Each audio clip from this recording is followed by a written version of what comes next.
A block of mass 100 kg slide over the distance of 10 meter on the horizontal surface. If the coefficient of friction between the surface is 0.4, then the work done against the friction is.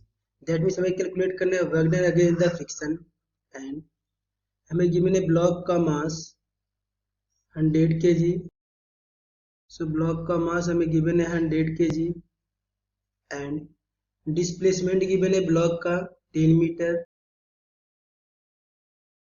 Displacement का value हमें given है block का displacement 10 metre and block का weight लगेगा vertically downward direction and weight का value होता है m into जी. मास का वैल्यू हमें गिवन है 100 kg and acceleration due to gravity का वैल्यू होता है 10. सो वेट का वैल्यू हो जाएगा 1000 न्यूटन एंड नॉर्मल रिएक्शन लगेगा ब्लॉक पे vertically upward direction and block का वर्टिकल डायरेक्शन में मूवमेंट नहीं हो रहा है. इसका मतलब वर्टिकल डायरेक्शन में फोर्स बैलेंस होना चाहिए. सो आर एन का वैल्यू हो जाएगा 1000 न्यूटन.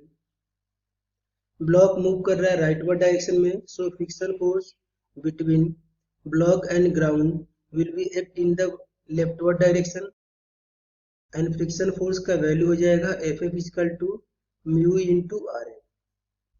सो फ्रिक्शन फोर्स का वैल्यू हो जाएगा म्यू का वैल्यू गिवन है 0.4, आर एन का वैल्यू में गिवन है 1000, देन फ्रिक्शन फोर्स का वैल्यू हो जाएगा 400 newton.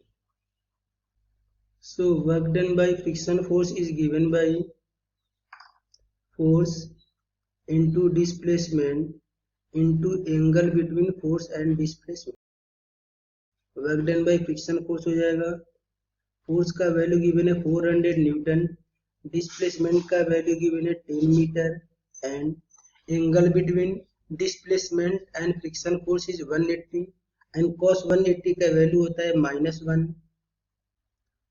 So work done by friction force is equal to -4000 joule and हमें कैलकुलेट करना है work done against the friction force. So work done against the friction force is equal to 4000 joule. So option correct होगा option number D. Okay.